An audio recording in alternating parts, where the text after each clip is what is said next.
చెప్పన్నా నీ పేరేంది? నా పేరు కొంపేలి నరసింహ, మల్లారెడ్డిగూడెం, నారాయణపురం మండల్, యాదాద్రి భువనగిరి డిస్టిక్. ఏమైంది, రుణమాఫీ అయిందా నీకు?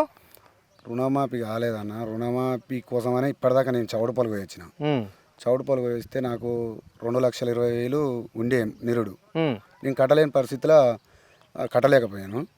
ఈరోజు పోయే వరకల్లా 2,80,000 3 లక్షలు అని అంటుండు. 3 లక్షలు అంటే మరి నాకు రుణమాఫీ రాలే కదా సార్ అని నేను బ్యాంకు వాళ్ళని అడిగి, నువ్వు మిగతా పైసలు 1,20,000 కడితే నీకు 2 లక్షల రుణమాఫీ 30 తారీఖు వరకల్లా పడుతుండొచ్చా అని అంటాడు. మాకు ఇప్పుడు వర్షాలు లేక చేలినిపోయి రుణమాఫీకి మళ్ళీ 1,20,000 అప్పు తెచ్చి ఏడేయాలన్న అప్పిస్తోడు కూడా ఇవ్వలేడానా. మా అంత దుస్థితమైన పరిస్థితులు, ఇప్పుడు వర్షాలు లేక చేలు చచ్చిపోతున్నాయి. ఇంకెందుకు అప్పు, రుణమాఫీ అవుతున్నది, అరే మిగతా పైసలు కట్టమని. రైతు బంధు పడుతున్నది. రైతు బంధు లేదు, ఏది లేదు, అన్ని బోకర్ మాటలు. రైతు బంధు వాళ్ళు వేసిరానా? రైతు బంధు వేసినాడు. ఎకరకు 5,000 వేస్తురు కదా. ఎప్పుడు వేసిండు? ఎప్పుడు?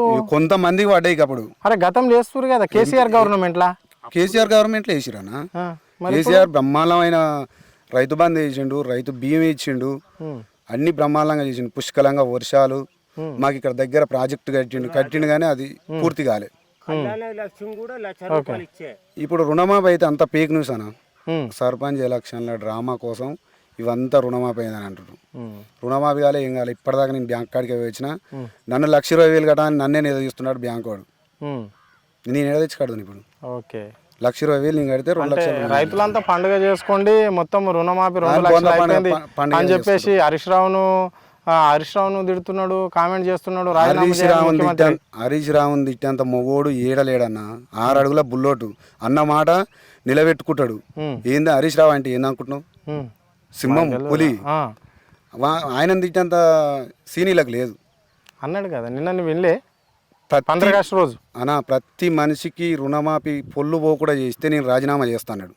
ఖచ్చితంగా చేస్తాడు, రాజీనామా చేస్తాడు. ఒక్క మనిషికి కూడా ఇష్టపేట కూడా రుణమాఫీ చేసిండు అనుకో, ఖచ్చితంగా అన్నమాట ప్రకారం నిలబడతాడు, రాజీనామా చేస్తాడు. 6 గ్యారంటీలు అమలు అయితే 6 గ్యారంటీలు అమలు కావాలి.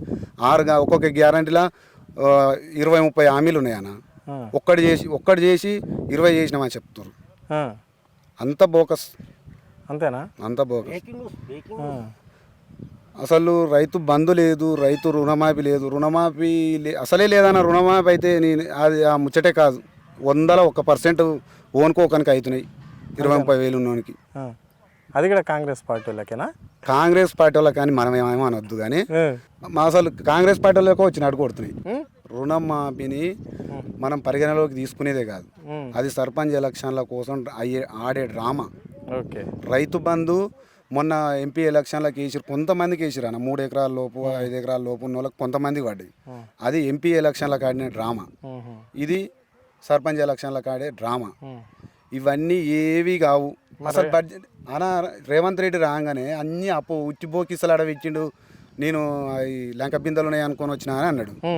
మరి ఉట్టిపోకిసలు ఉన్నప్పుడు రుణమాఫీ ఏడికెళ్ళి చేస్తాడు, రైతు బంధు ఏడికెళ్ళి ఇస్తాడు? అప్పు తెస్తుండు కదా బయట దేశాలకి. అప్పు తెస్తే ఆయన విదేశాలకు తిరుగుతుందికే సాల్తలేవు. విదేశాలకు తిరుగుతుందికే సాల్తలేవు. ఢిల్లీకి కొని పంపాలన్నా, తల్లికి కొని పంపాలన్నా. విదేశాలకు ఇప్పటికి 4-5-7 సార్లు పోయిండు. తక్కువ ఖర్చు వస్తుంది. ఆయన ఒక ముఖ్యమంత్రి పోయిండంటే ఎంత ఖర్చు వస్తుంది? మామూలు ఖర్చు కాదు. ఒక్కసారి ముఖ్యమంత్రి ఢిల్లీకి పోతే ఒక 2-3 మండలాలు బతకొచ్చు అన్న రైతులు. అవునా? అవును. అట్లా కేసీఆర్ ఉన్నప్పుడు మాకు మంచిగా వర్షాలు పడ్డాయి. మరి రైతులు ఏమనుకుంటారు ఈ ప్రభుత్వం పైన, ఈ ప్రభుత్వ పాలన పైన, కాంగ్రెస్ పార్టీ పాలన పైన? అసలు ప్రభుత్వం ఉన్నట్లేదు, పాలనే ఉన్నట్లేదు అన్న. ప్రభుత్వం ఉన్నట్లేదు, పాలన ఉన్నట్లేదు. ఒక సర్పంచ్ లేడు ఊళ్ళో, ఇంతవరకు ఎలక్షన్ లేవు. ఈ ప్రభుత్వాన్ని నడిపిస్తురా అంటే అది నడిపిస్తురా, ఇవిటేనే గాలి వదిలేసిరా. మా అంతలో మేము బతున్నట్టు కొడుతుంది, ప్రభుత్వం ఉన్నట్టు కొడతలేదు.